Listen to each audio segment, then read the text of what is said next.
Welcome to the Generation Elevation podcast, a conscious, connected platform for those who are ready to manifest their dream life. I'm your host, Elise Riley, a former PT, now motivational speaker, igniting empowerment and transformation all across the globe. Here at Generation Elevation, we are committed to bringing you the most inspiring guests who will share their stories, wisdom, and advice to help you progress closer to living a life of your own terms.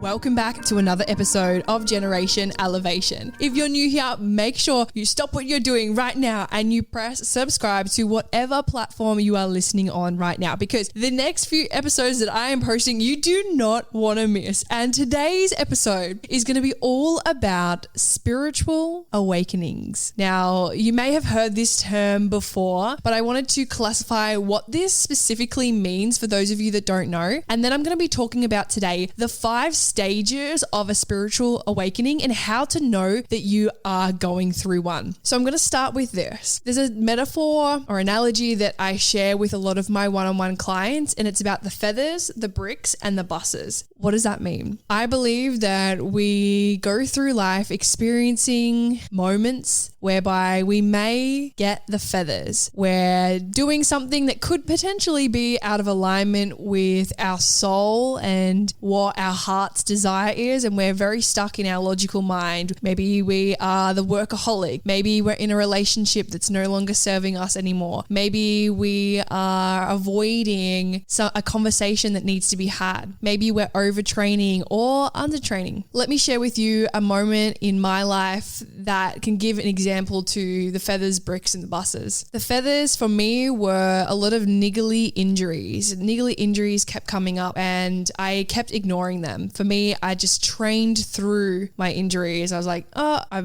can just train around it and it's okay, without realizing my body was trying to tell me something. In your life, you may have your partner saying, hey babe, like, can we have this conversation? Like, I'd really like to sit down and chat about something. And you're like, yeah. And then you don't actually follow through on that thing that you said that you were going to do. In your business, it could be someone wanting to have a meeting with you. It could be several situations that have happened where you're like, oh, this doesn't feel right anymore. But we ignore it because, oh, it'll be okay. It'll be fine. I don't need help. I can do it by myself. Okay. It's easy to come into that independent mentality because we live in a society that praises that independence. Of course, that asking for help can feel like such a big thing where we can have to really let go of a lot of fear of what everyone will think of us if we do ask for help, because it's like, as soon as you ask that question, there's that perception that maybe people will realize that I'm not as far ahead as I thought I was, or that I want everyone to believe that I am. So for me, I was like, no, I'm fine.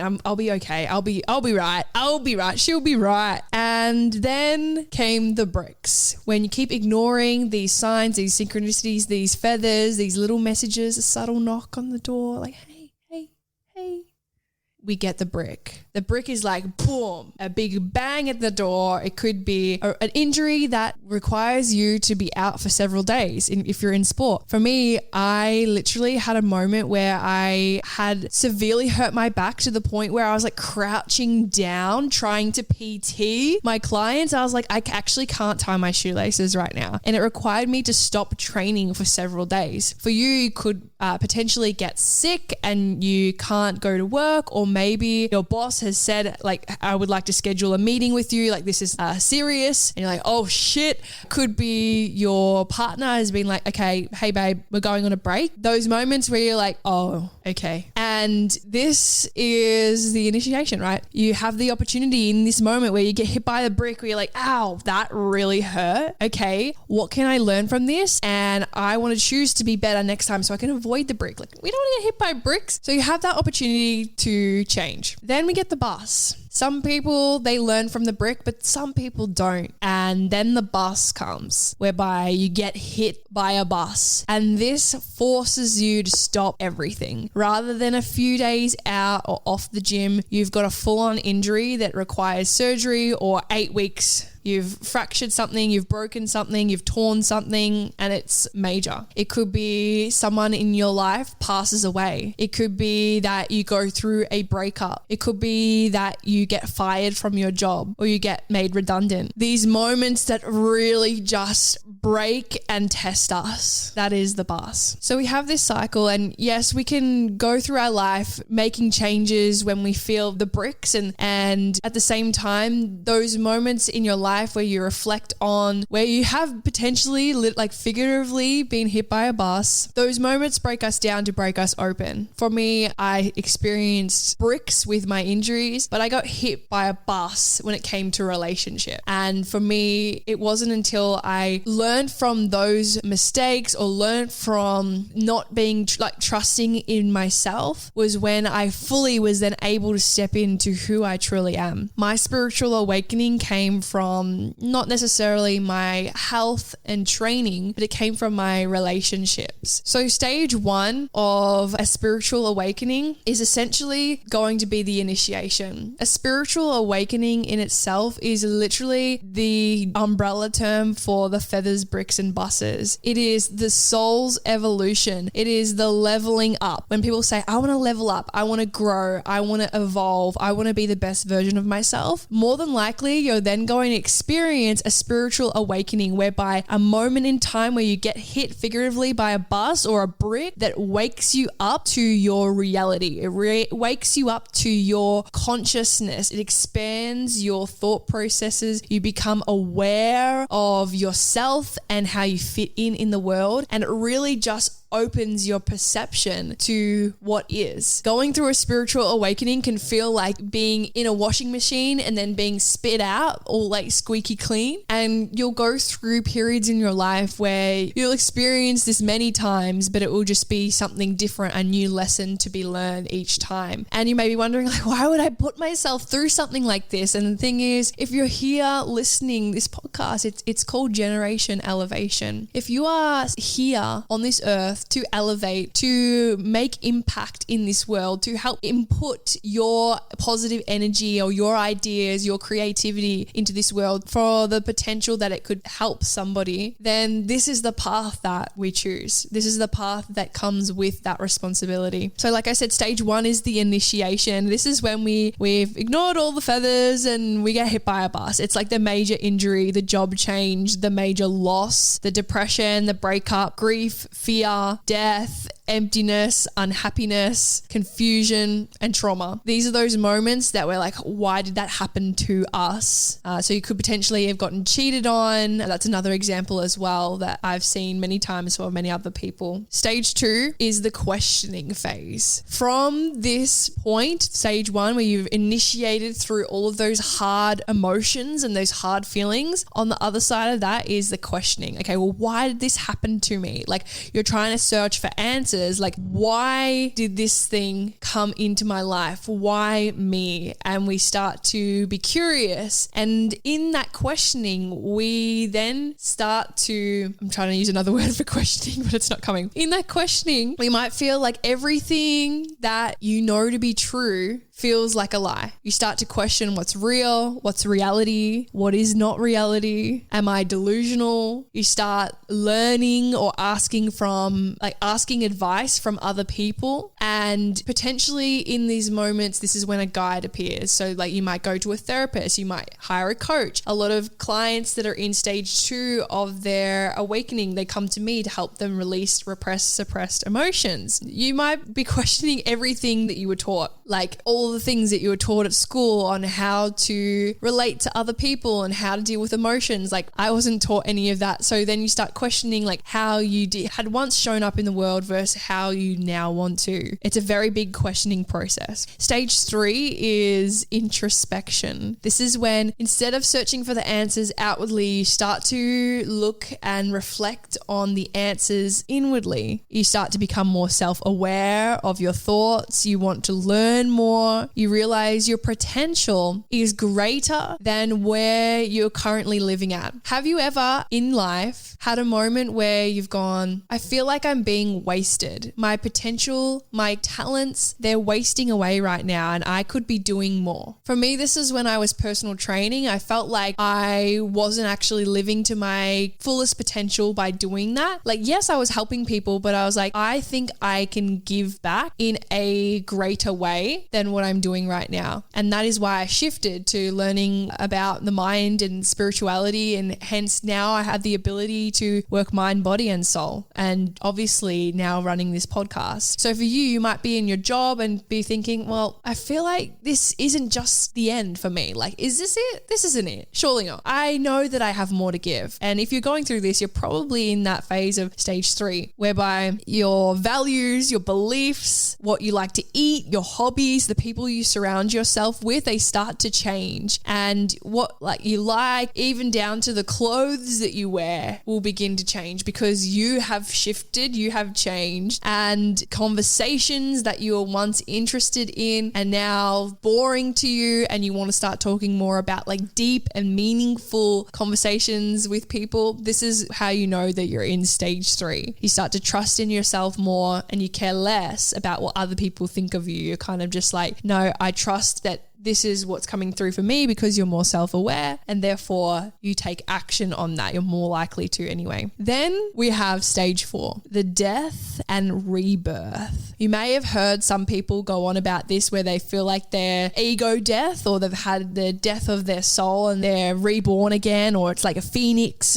whatever, right? At the end of the day, it's in stage 4 about letting go of the old and then embracing the new, releasing old emotions, releasing old patterns, old behaviors, old identities, old attachments. This is really just like letting go of everything that you thought was associated with you and your identity, to then embrace and create room for who you truly are and who you truly want to be. Okay, so you step into, through this letting go period, the truest version of yourself. And this phase is where shadow work is done. This is where like inner child work, mindfulness. So if you've had this experience where you've gone through something really tough in your life, a trauma potentially, and therefore you're like, why did this happen to me? And you're asking for answers, and then you may get some help from a therapist, a counselor, a coach, and then you go into this phase of, okay, I'm going to just like reflect on this for myself for a while. I'm going to start just embodying who I want to be. And then you have this moment in time where you go, okay, now I want to utilize tools to help me grow and get better. So this is where like the mindfulness things and all of the shadow work, inner child work comes in, all mindset stuff, all spirituality. That is where this happens. So a lot of clients also come to me at this phase where they are wanting tools to help them become that version of themselves that they now are aware of, that they are capable of achieving. So when you start doing this, you start feeling more happy, joyful, hopeful, and excited for life. You've kind of moved out of that depressive, apathetic state, and you're now at a higher vibration. You're ready to receive. You're ready to receive and love on life. So many people go through life resisting experiencing positive emotions because of the fear of letting it in, letting love in. A lot of people will resist love because they fear it. Then we have stage 5, which is the ascension. Stage 5 of your spiritual awakening is the ascension. So when you start to see the big picture, everything starts to line up, whereby you can connect the dots backwards and realize why those things that happened to you happened for you. You start to feel like connected to a higher power, a highest version of yourself. You start to feel peaceful. You start wanting to give back to others and be of service. This is when you see most people want to start motivational speaking and start coaching and start sharing what they have learned, writing books, writing music, art, etc. These people are more inspired, they're aligned with life, creative, and this is where your ultimate manifestation power is born. Like when you are here, you're at your highest frequency, you're higher than you ever have been before, and you thank those things that happened to you because because without them, you wouldn't be the person that you are today. Without those things, the qualities within you that were born through that, the strength, the courage, the persistence, the resilience, the faith, that is all what you needed to do what you're now going to do in stage 5. So if you resonated with any of these phases, know that you're not alone. There are many of us listening, especially out there, that are going through a spiritual awakening, and know that this isn't just all that there is. If you're at stage 1 and you're like, holy shit, I've just been hit by a bus, literally, then know that this is not the end for you and it does get better. And when you're at stage 5, know that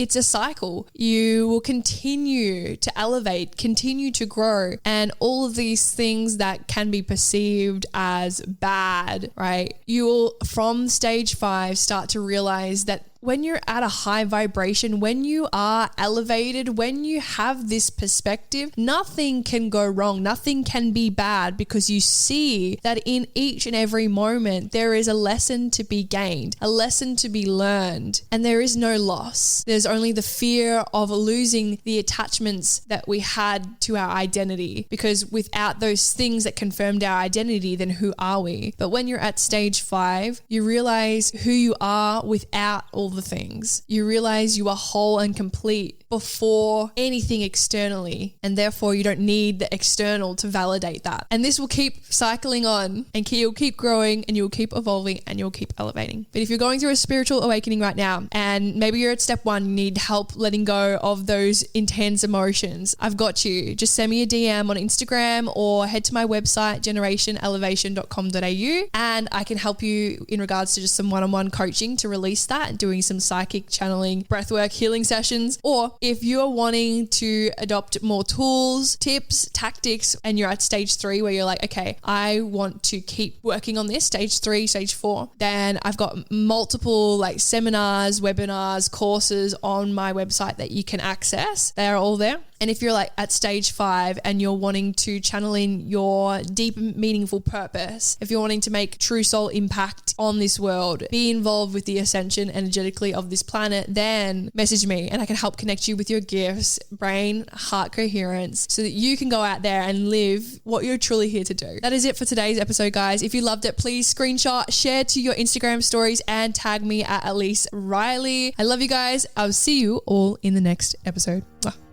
Thank you for being a part of the Generation Elevation community. If you enjoyed today's episode, make sure to leave a 5-star rating, written review, share, and tag me on Instagram at elise.riley. Until next time, keep loving, keep learning, and keep rising.